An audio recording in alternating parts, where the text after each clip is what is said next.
Every day, the Fat Controller came to the station to catch his train.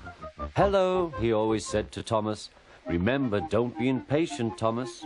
You can never be as strong and fast as Gordon, but you can be a really useful engine.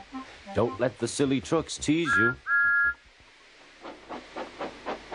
There were lots of trucks, and Thomas worked very hard pushing and pulling them into place. There was also a small coach and two strange things his driver called cranes. "That's the breakdown train," he told Thomas. "The cranes are for lifting heavy things like engines and coaches and trucks." One day, Thomas was in the yard.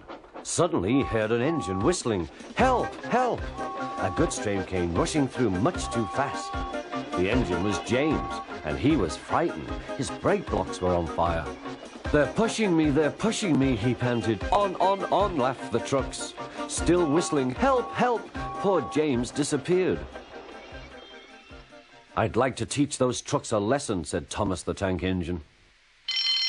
Soon came the alarm.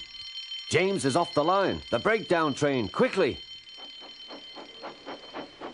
Thomas was coupled on, and off they went.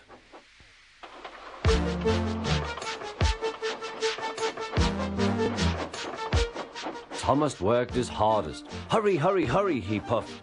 He wasn't pretending to be like Gordon. He really meant it.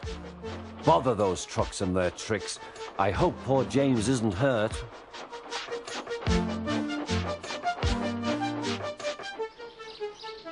James's driver and fireman were feeling him all over to see if he was hurt. "Never mind, James," they said. "It wasn't your fault. It was those wooden brakes they gave you. We always said they were no good."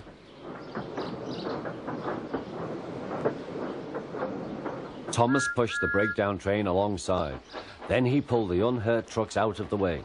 "Oh dear, they groaned. Serves you right, puffed Thomas. He was hard at work, puffing backwards and forwards all afternoon.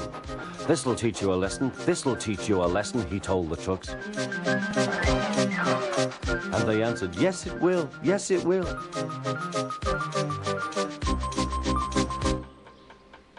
They left the broken trucks, then with two cranes they put James back on the rails.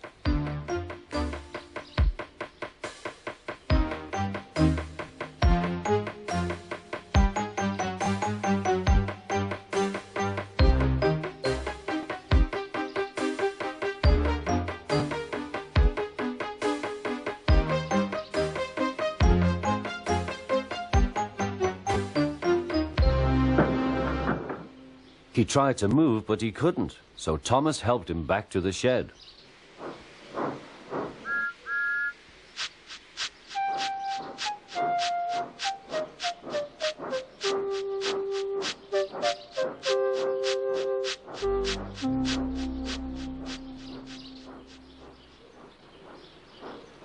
The Fat Controller was waiting anxiously for them. "Well, Thomas," he said, "I've heard all about it, and I'm very pleased with you. You're a really useful engine.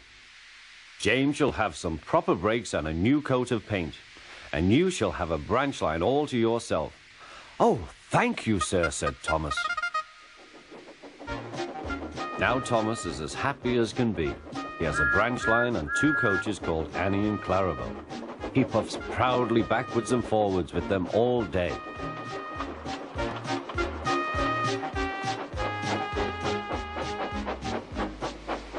He is never lonely. Edward and Henry stop quite often and tell him the news. Gordon is always in a hurry, but never forgets to say poop poop, and Thomas always whistles peep peep in return.